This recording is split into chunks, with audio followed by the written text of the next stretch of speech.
Hello everyone. तो last class में हम लोगों ने कॉम्प्लेक्स नंबर स्टार्ट किया था और कॉम्प्लेक्स नंबर में मैंने आपको बताया था कि कैसे कॉम्प्लेक्स नंबर लिखते हैं, है ना, और किस तरीके से आप, है ना, और किस तरीके से आप उसको कैलकुलेट करते हो। और उसके बाद हमने कॉम्प्लेक्स नंबर में कैसे हम लोगों ने कॉन्जुगेट कैलकुलेट किया था, वो चीज़ हम लोगों ने देखा था, है ना। याद होगा आपको कि हम लोगों ने कॉम्प्लेक्स नंबर में कॉन्जुगेट कैलकुलेट करना सीखा था, है ना। तो कॉम्प्लेक्स नंबर जेड का फॉर्मेट किस तरीके से होता है, ए प्लस आई बी का फॉर्मेट का होता है।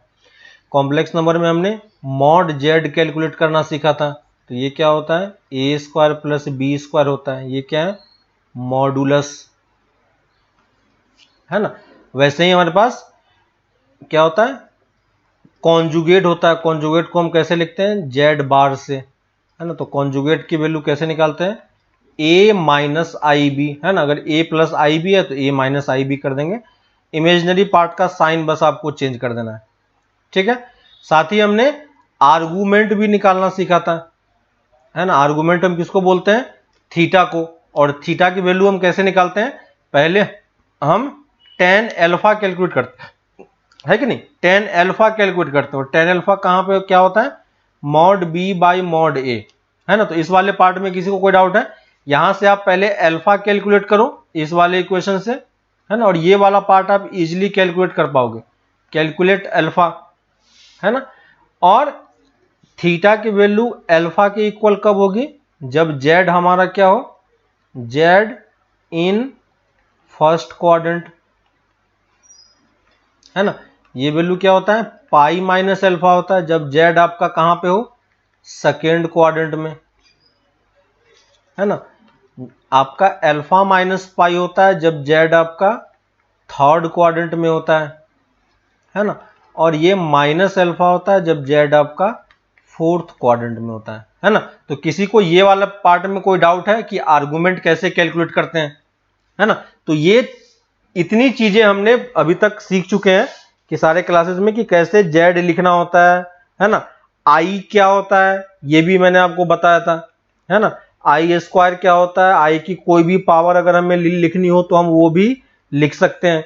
तो ये सब बेसिक चीजें थी जो हमें सीखना था, जो मैंने आपको बता दिया, और आप ये चीज इजीली कैलकुलेट कर सकते हो, है ना। तो इस वाले पार्ट में पर्टिकुलरली जो यहाँ पे गलती होती है वो इस वाले पार्ट में होती है, जब आपको आर्गुमेंट निकालने के लिए बोला जाता है ना। आर्गुमेंट मतलब थीटा। और हमने इसी में एक और चीज सीखा था, कौन सा, पोलर फॉर्म, है ना। लास्ट क्लास में हम लोगों ने पोलर फॉर्म में लिखना सीखा था, है ना। तो पोलर फॉर्म में कैसे लिखते हैं, जेड इक्वल टू अगर ए प्लस आई बी है ना, जेड इक्वल टू अगर ए प्लस आई बी है तो पोलर फॉर्म में हम कैसे लिखते हैं, Z equal to R into cos theta plus i sine theta, है ना। और यहां पे आर क्या होता है, आर मॉड जेड होता है। तो अगर आपको जेड दिया हुआ तो मॉड जेड निकाल सकते हो। और थीटा क्या होता है, थीटा आर्गुमेंट ऑफ जेड होता है। थीटा क्या होता है, आर्गुमेंट ऑफ जेड। और थीटा की वैल्यू हम कैसे कैलकुलेट करेंगे, ये कैलकुलेशन का तरीका है हमारे पास, है ना। और इसको कैलकुलेट करने के लिए पहले आपको टेन अल्फा कैलकुलेट करना आना चाहिए। क्लियर है। तो यहां तक सबको डाउट है। एक एग्जांपल मैं ले लेता हूं बस इसका, पोलर फॉर्मेट का, ताकि आपको चीजें अच्छे से क्लियर हो जाए, ठीक है। जैसे देख लो कि अगर कोई मुझे ये कॉम्प्लेक्स नंबर देता है, z equal to minus root three plus i, ठीक है, किसी ने मुझे ये कॉम्प्लेक्स नंबर दिया और इसे बोल रहा है मुझे कन्वर्ट इनटू पोलर फॉर्म, है ना, कन्वर्ट इनटू पोलर फॉर्म। तो इसको मुझे पोलर फॉर्म में कन्वर्ट करना है। पोलर फॉर्म में कन्वर्ट करने के लिए पहले हमें क्या चाहिए होगा, आर चाहिए होगा और थीटा चाहिए होगा। आर और थीटा पता होगा तो हम इसको इस फॉर्मेट में लिख लेंगे, है ना। तो आर और थीटा की वैल्यू कैसे निकालेंगे, तो आर क्या होता है, मॉड जेड होता है। और मॉड जेड की वैल्यू आप क्या लिखोगे, माइनस रूट थ्री का स्क्वायर प्लस इस इमेजिनरी पार्ट का कोफिशिएंट कितना है, वन, वन स्क्वायर। तो ये कितना हो जाएगा, थ्री प्लस वन फोर, और रूट फोर कितना होता है, टू।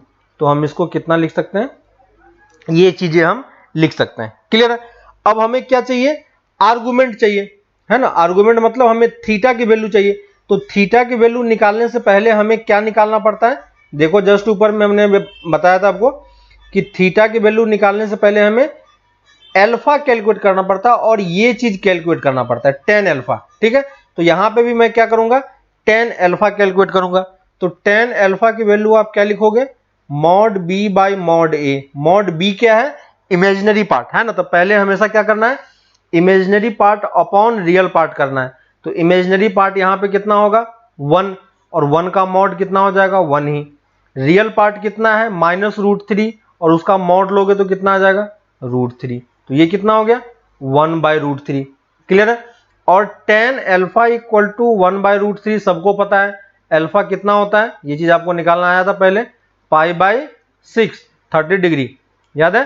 तो π/6 की वैल्यू ये होती है। तो मेरा अल्फा निकल गया, लेकिन अभी तक मेरा थीटा नहीं निकला है और आर्गुमेंट हमने नहीं निकाला है। तो आर्गुमेंट निकालने के लिए हमें क्या करना पड़ेगा, हमें चेक करना पड़ेगा कि ये जो आपका z है, ये जो आपका z है ना, z इक्वल टू क्या दिया हुआ है -√3 + i। ये जो आपका z है ये किस क्वाड्रेंट में है, तो आप बता सकते हो कि क्या ये किस क्वाड्रेंट में होगा, ये z किस क्वाड्रेंट में होगा, चेक करके बता सकते हो किस क्वाड्रेंट में है ये। तो देखो इसका रियल पार्ट नेगेटिव है, तो इसको जब प्लॉट करोगे तो कहां पे जाओगे माइनस, और फिर इमेजिनरी पार्ट पॉजिटिव है तो आप कहां पे पहुंच जाओगे सेकेंड क्वाड्रेंट में। तो ये जो z हमारा लाई कर रहा है ये कहां पे लाई कर रहा है, सेकेंड क्वाड्रेंट में लाई कर रहा है। और देखो ऊपर में कि सेकेंड क्वाड्रेंट में हम आर्गुमेंट कैसे लिखते हैं, तो ये मेरा थीटा आर्गुमेंट है, ठीक है। और थीटा सेकेंड क्वाड्रेंट में देखो कैसे लिखते हैं, π-α, है ना, कैसे लिखते हैं π-α करके। तो यहां पे हम थीटा की वैल्यू क्या लिखेंगे π-α, और अल्फा कितना है हमारा π/6, तो यहां पे मैं क्या लिखूंगा π-π/6, और ये कितना हो गया 5π/6। ठीक है, तो इसको जब मैं अब पोलर फॉर्मेट में लिखूंगा तो क्या लिखूंगा, z इक्वल टू r की वैल्यू कितनी आई हमारे पास 2, तो यहां पे मैं 2 लिखूंगा। cos थीटा कितना है 5π/6 प्लस i sin 5π/6। क्लियर है क्या, है ना। तो ये हमें ध्यान रखना है कि ये चीज होता है ना।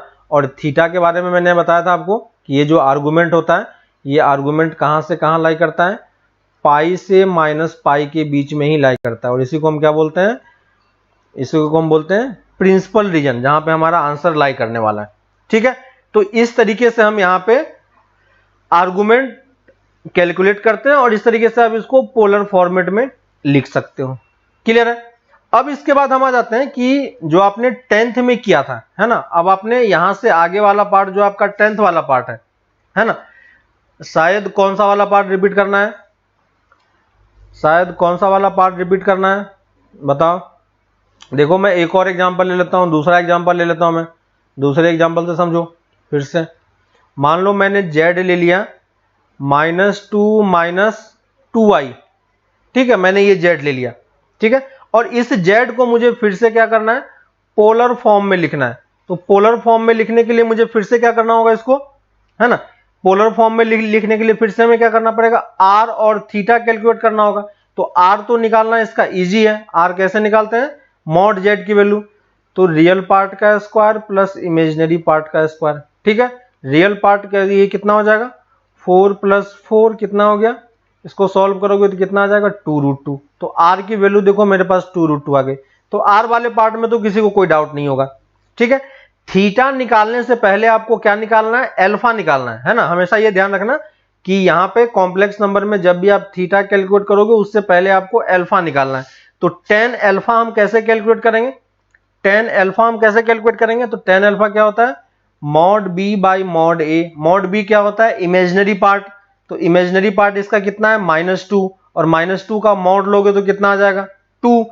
रियल पार्ट कितना है -2 का मॉड लेंगे तो फिर से कितना आ जाएगा 2, है ना। तो हमेशा हमें पॉजिटिव पार्ट को ही डिवाइड करके लिखना है। क्लियर है, और ये दोनों कैंसिल हो गए, कितना हो गया 1। तो tan अल्फा इक्वल टू जब 1 होता है तो अल्फा कितना होता है π/4। ये तो आपने किया था पहले ट्रिगोनोमेट्री में, इस टाइप का क्वेश्चन सॉल्व किया था। लेकिन हमें एक्चुअली में अल्फा नहीं चाहिए, हमें क्या चाहिए थीटा चाहिए। तो थीटा हम कहां से निकालेंगे, तो देखो थीटा निकालने के लिए आपको क्या करना पड़ेगा, चेक करना पड़ेगा पहले कि ये जो z है आपका ये किस क्वाड्रेंट में लाई कर रहा है ना। ये जो हमारा z है ये किस क्वाड्रेंट में लाई कर रहा है, तो z ये वाला z किस क्वाड्रेंट में लाई कर रहा है, तो देखो इसका रियल पार्ट भी नेगेटिव है, इमेजिनरी पार्ट भी नेगेटिव है। इसका मतलब ये किस क्वाड्रेंट में लाई कर रहा होगा? थर्ड क्वाड्रेंट में, है ना।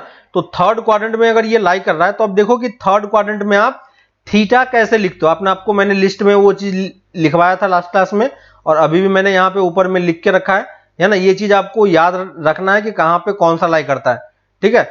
तो थीटा देखो, जेड अगर आपका थर्ड क्वाड्रेंट में होगा तो हम थीटा कैसे लिखेंगे? इस तरीके से लिखेंगे। तो थीटा की वैल्यू किसके इक्वल होगी? अल्फा माइनस पाई के इक्वल। क्लियर है? तो यहां पे मैं क्या लिखूंगा? थीटा की वैल्यू यहां पे जब मैं लिखूंगा तो यहां पे मैं लिखूंगा अल्फा माइनस पाई, और अल्फा कितना है हमारा? पाई बाई 4। तो पाई बाई 4 माइनस पाई कितना हो गया? -3 पाई बाई 4, है ना। तो थीटा की वैल्यू हमारे पास कितनी हो गई? थीटा हमारे पास हो गया -3 पाई बाई 4। क्लियर है? तो देखो मैंने आर निकाल लिया, थीटा निकाल लिया। तो अब पोलर फॉर्म में कैसे लिखेंगे? अब समझ में आया शायद? अब समझ में आया क्या करना है? तो पोलर फॉर्म में जेड लिखोगे तो क्या होगा?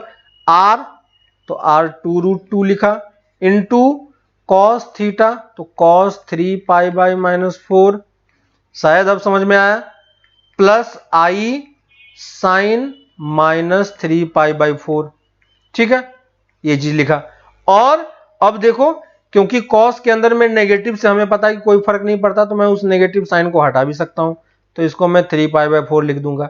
साइन के अंदर में नेगेटिव होता है तो नेगेटिव कहां पे आ जाता है? बाहर में आ जाता है। तो इसको मैं बाहर निकाल के ये लिख रहा हूं, 3 पाई बाई 4। क्लियर है? तो ये मेरा जेड हो गया पोलर फॉर्म में। तो जब भी आप थीटा कैलकुलेट करो, थीटा कैलकुलेट करने से पहले आप ये ध्यान रखो कि आपको पहले अल्फा पता होना चाहिए, तभी आप थीटा कैलकुलेट करोगे, है ना। और अल्फा के लिए हम क्या करेंगे? अल्फा के लिए हम देखेंगे कि जो हमारा जेड है वो किस क्वाड्रेंट में लाई कर रहा है ना। क्वाड्रेंट के हिसाब से हम उसको उसके अकॉर्डिंग थीटा की वैल्यू लिखेंगे। ठीक है, तो यहां तक आपको समझ में आएगा। बाकी क्वेश्चन आपको एक्सरसाइज में ऑलरेडी दिया हुआ था मैंने, है ना। एक्सरसाइज के सारे क्वेश्चन कर रहे हो सब लोग, है ना। एक्सरसाइज 4 पॉइंट कहां तक मिला था? एक्सरसाइज 5.2 तक मिला था करने के लिए, है ना। तो 5.2 तक आपका कंप्लीट हो जाना चाहिए, है ना। 5.2 आप देखो कि कैसे सॉल्व करते हैं। एग्जाम्पल भी आपको दिया हुआ है, एग्जाम्पल के भी क्वेश्चंस करो, और फिर एक्सरसाइज के क्वेश्चंस पे आपको मूव करना है। ठीक है, अब हम लोग आ जाते हैं क्वाड्रेटिक वाले पार्ट पे। ठीक है, तो क्वाड्रेटिक वाला पार्ट कुछ भी नहीं है। क्वाड्रेटिक इक्वेशन हम लोग कैसे सॉल्व करते हैं आपको ऑलरेडी पता है ना। तो आपको जैसे in general equation, quadratic equation किस टाइप का होता है? जो आपने 10th में पढ़ा था, ax² plus bx plus c equal to 0, है ना। और इसका अगर कोई आपको रूट निकालने के लिए बोलता है तो रूट आप कैसे निकालते हो? तो रूट क्या लिखते हैं? -b प्लस माइनस, ये फॉर्मूला सबको याद होगा, √b² -4ac divided by twice a, है ना।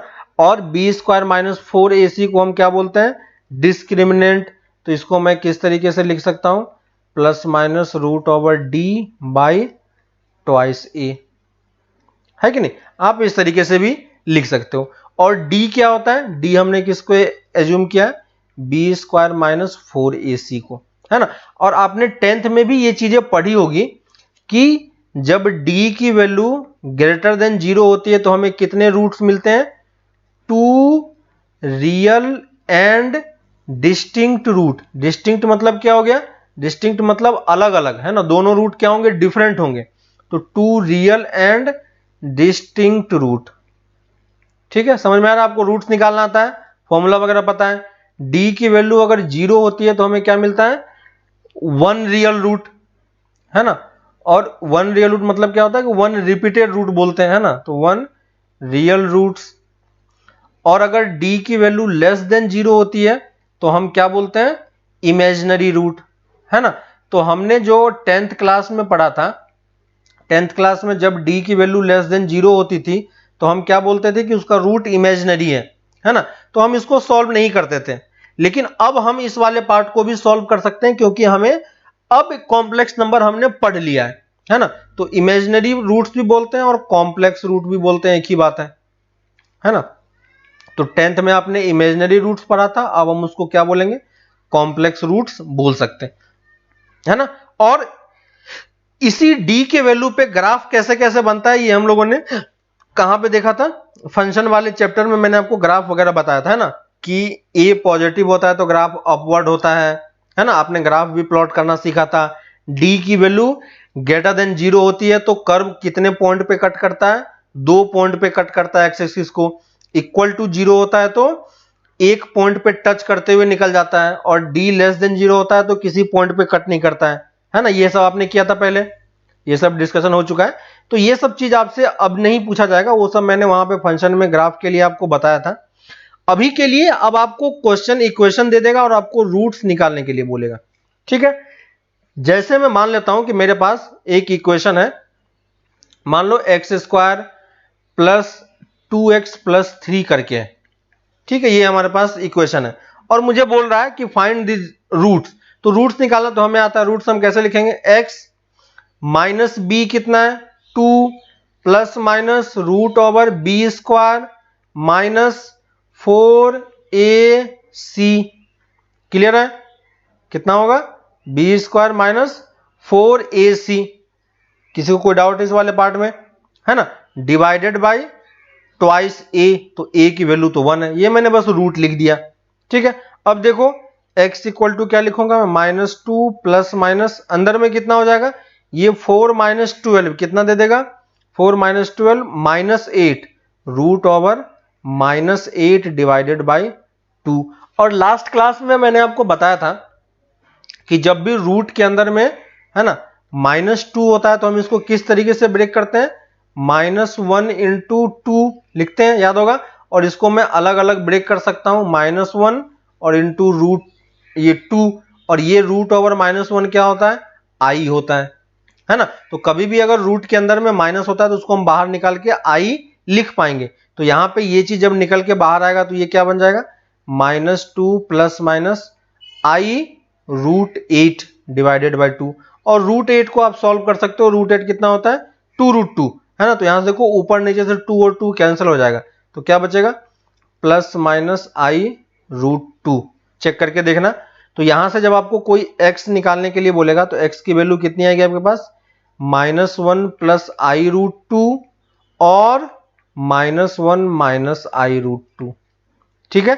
तो ये हमारा दो रूट्स है, और यहां पे आप इसका d कैलकुलेट करके देखोगे तो d इसका कितना आ जाएगा, लेस देन 0, और d अगर लेस देन 0 होता है तो हमारा सॉल्यूशन क्या होता है, इमेजिनरी रूट्स होता है ना। तो यही चीज हम लोग यहाँ पे डिस्कशन कर रहे हैं, है ना। तो अब आपको अगर कोई इक्वेशन दे दे लिख के और बोले कि इसका रूट्स निकाल के बताओ, तो चाहे वो रियल रूट्स हो या इमेजिनरी रूट्स हो, है ना, आप दोनों केसेस में क्या कर सकते हो, इक्वेशन को सॉल्व करके बता सकते हो कि इसका रूट क्या होने वाला है, क्लियर है कि नहीं, है ना। तो किसी भी टाइप का इक्वेशन आपको अगर दे दे और पूछे कि इसका रूट्स बताओ क्या होगा, तो हम उसका रूट्स अब कैलकुलेट कर पाएंगे इजीली, ठीक है, कोई प्रॉब्लम आपको नहीं होगी। अब जैसे मान लो किसी ने मुझसे बोला कि X square plus 4 equal to 0, इसका रूट्स बताओ क्या होगा, ठीक है। तो अभी भी ये क्वाड्रेटिक इक्वेशन ही है, लेकिन क्वाड्रेटिक इक्वेशन में यहां पे आपको b नहीं दिख रहा है ना, क्या नहीं दिख रहा है, b नहीं दिख रहा है। b क्या है, जो a square plus b x plus c वाला फॉर्मेट होता है ना, x square plus b x plus c वाला फॉर्मेट होता है, वो वाला पार्ट नहीं है। तो आप उस तरीके से भी सॉल्व कर सकते हो, या नहीं तो देखो मैं दोनों तरीके से सॉल्व करके आपको दिखा रहा हूं। यहां से आप डायरेक्टली, क्योंकि इसमें x का कोई पार्ट नहीं, जिसको मैं डायरेक्टली राइट हैंड साइड लेके जा सकता हूं। तो एक्स स्क्वायर इक्वल टू क्या हो जाएगा, -4, है ना। और यहां से मैं x क्या लिख सकता हूं, रूट ओवर -4, और यहां पे आपको प्लस माइनस का साइन लगाना पड़ेगा, है ना। और माइनस रूट के अंदर में, तो इसको मैं क्या लिख पाऊंगा, प्लस माइनस, इसको मैं बाहर निकाल सकता हूं, तो वो क्या बन जाएगा, आई रूट ओवर 4, और रूट ओवर 4 कितना होता है 2, तो x की वैल्यू कितनी हो जाएगी, प्लस माइनस 2i, है ना। तो इसके यही दोनों रूट्स हैं। अगर आप इसको उस तरीके से करना चाह रहे हो तो इसको मैं क्या लिख सकता हूं, x square plus 0 into x plus 4, देखो ये a x square plus b x plus c वाले फॉर्मेट का है ना। तो यहाँ पे b की वैल्यू कितनी दिख रही है हमें, 0 दिख रही है, ठीक है। और अगर इसको रूट लिखने का ट्राई करोगे तो रूट क्या होता है, माइनस बी कितना है 0, है ना, तो ये वाला टर्म तो 0 हो गया, plus minus root over B square 0 square, minus 4ac है ना, और 4ac कितना हो जाएगा 4 into 4 divided by twice a। Clear है? यहां से देखो x की वैल्यू कितनी हो जाएगी plus minus root over -16 divided by 2 है ना, और माइनस है तो माइनस को मैं बाहर भी निकाल सकता हूं, तो माइनस बाहर निकलेगा तो क्या होगा i दे देगा, और ये रूट ओवर 16 डिवाइडेड बाई 2 है कि नहीं। और यहां से रूट 16 को मैं क्या लिख पाऊंगा i plus minus 4 divided by 2, यहां से 2 से 2 कैंसिल हो गया, तो देखो प्लस माइनस 2i। दोनों तरीके से आप निकाल सकते हो, जो आपको कंफर्टेबल लगे उस हिसाब से आप कैलकुलेट कर सकते हो। क्लियर है सबको, है ना। एक और एग्जांपल मैं ले लेता हूं। उसने बोला कि find the root of this equation X square plus X plus 1 equal to 0 है ना। तो इसका रूट्स निकालना आपको आता है। इसका रूट्स क्या होता है x इक्वल टू क्या लिखेंगे माइनस बी, तो माइनस बी कितना है -1 plus minus root over B square minus 4ac divided by twice A. Check करके बताना, ठीक है। और यहां से x की वैल्यू कितनी हो जाएगी -1 प्लस माइनस रूट ओवर -3/2। यहां से रूट से माइनस को बाहर निकालोगे तो वो क्या बन जाएगा आयोटा, तो इसको मैं आयोटा रूट 3/2 लिख सकता हूं। तो यही इसके दो रूट्स हो गए। दो रूट्स कौन कौन से हो गए x equal to -1 plus i root 3/2, और है ना एक बार प्लस वाले साइन के साथ लो, एक बार माइनस वाले साइन के साथ लो, तो ये दोनों हमारा क्या हो जाएगा रूट हो जाएगा। क्लियर है ना। तो इस तरीके से हम इसका कर सकते हैं। अगर किसी ने आपको बोला कि find the roots of equation X cube equal to 1 है ना, किसी ने आपको ये वाला इक्वेशन दे दिया एक्स क्यूब इक्वल टू 1, ठीक है। तो जब भी आपको इस टाइप का इक्वेशन दे एक्स क्यूब इक्वल टू 1, तो आपको करना क्या है कि पहले तो इसमें में फैक्टराइज करना पड़ेगा। क्या करना पड़ेगा फैक्टराइज करना पड़ेगा। तो फैक्टराइज कैसे करेंगे, राइट हैंड साइड में जो दिया हुआ उसको लेफ्ट हैंड साइड में लेके आ जाओ।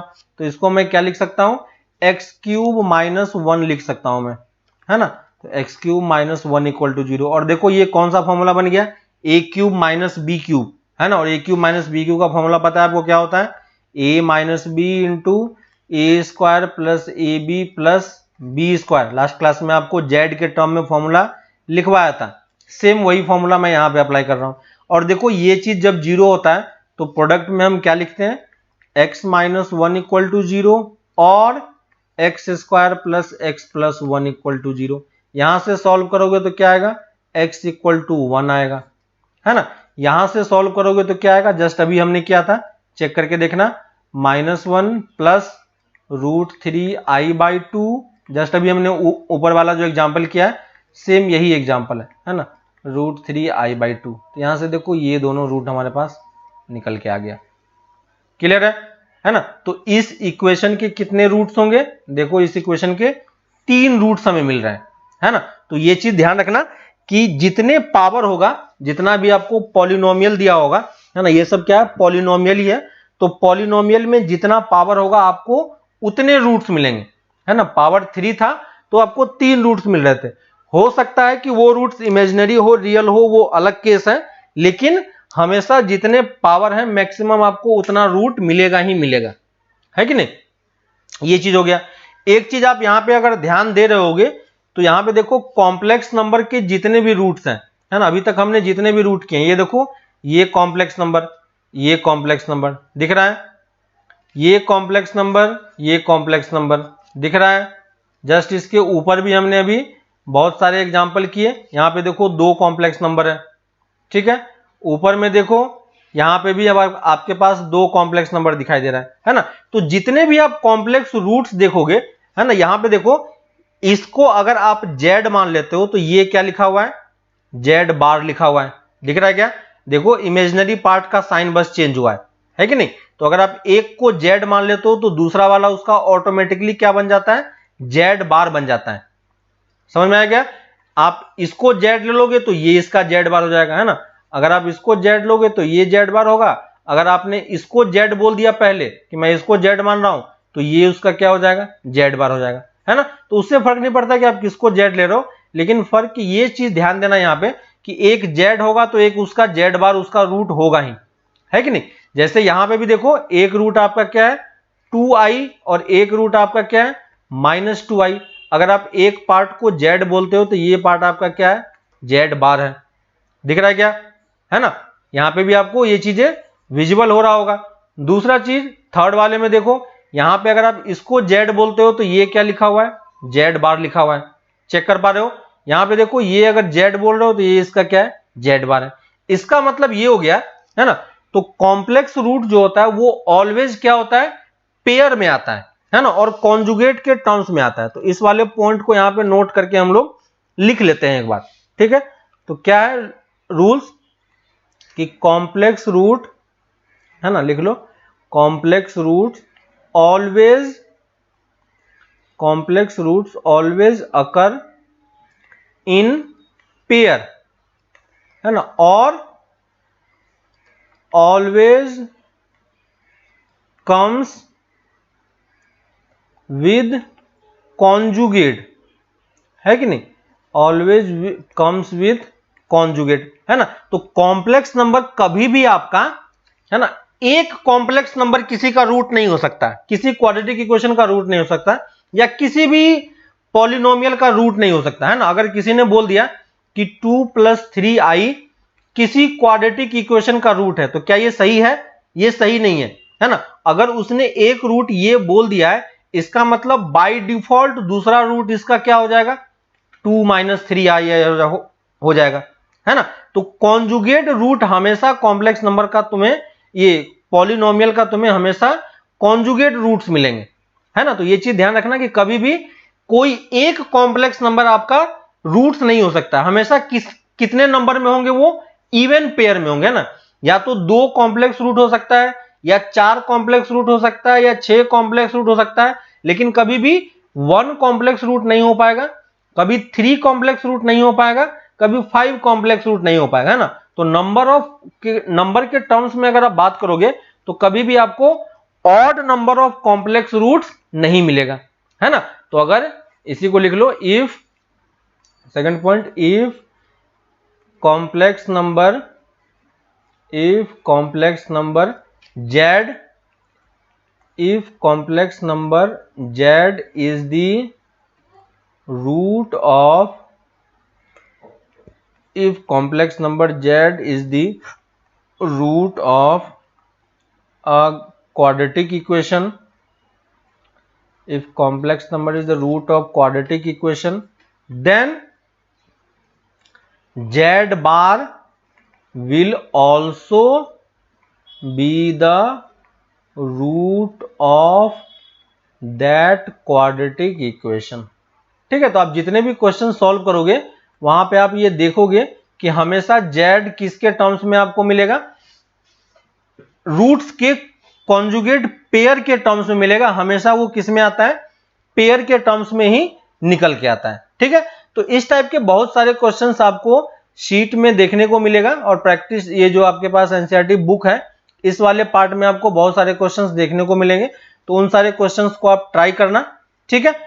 तो नेक्स्ट क्लास में आपको करना क्या है, ऑलमोस्ट आपका चैप्टर कंप्लीट हो चुका है, बस नेक्स्ट क्लास में हम लोग बस एग्जांपल के थ्रू और भी डिफरेंट टाइप्स के क्वेश्चंस देख लेंगे, है ना, कि किस किस टाइप्स के क्वेश्चन हमारे पास आ रहे हैं। और ये चीज याद रखना कि ये वाला पार्ट शायद आपके सिलेबस से हटा दिया गया है, तो कभी भी वो आपको रूट वाले क्वेश्चन नहीं पूछेगा, ठीक है। लेकिन क्योंकि इजी पार्ट है तो हम लोग कर लेंगे, है ना, इसको छोड़ने का कोई मतलब नहीं है, आप इजीली निकाल सकते हो। तो ये क्वाड्रेटिक इक्वेशन का जो रूट निकालने वाला है ये वाला पार्ट आपके बोर्ड के सिलेबस से हटा दिया गया है, लेकिन फिर भी आप सॉल्व कर लो क्योंकि आपको आता है तो कर लेना। एक्सरसाइज 5.3 आप लोग कर लेना कंप्लीट, ठीक है। तो नेक्स्ट क्लास में आपको एक्सरसाइज अप टू एक्सरसाइज 5.3 तक, ठीक है, जिन लोगों का कंप्लीट नहीं है अप टू एक्सरसाइज 5.3, जिन लोग अभी पीछे चल रहे हो जल्दी जल्दी कंप्लीट करो, और ये चीजें आप लोग कवर कर सकते हो एक्सरसाइज 5.3 तक, ठीक है। जिनका 5.3 हो जाएगा वो लोग मिसलेनियस भी स्टार्ट कर सकते हो, ठीक है।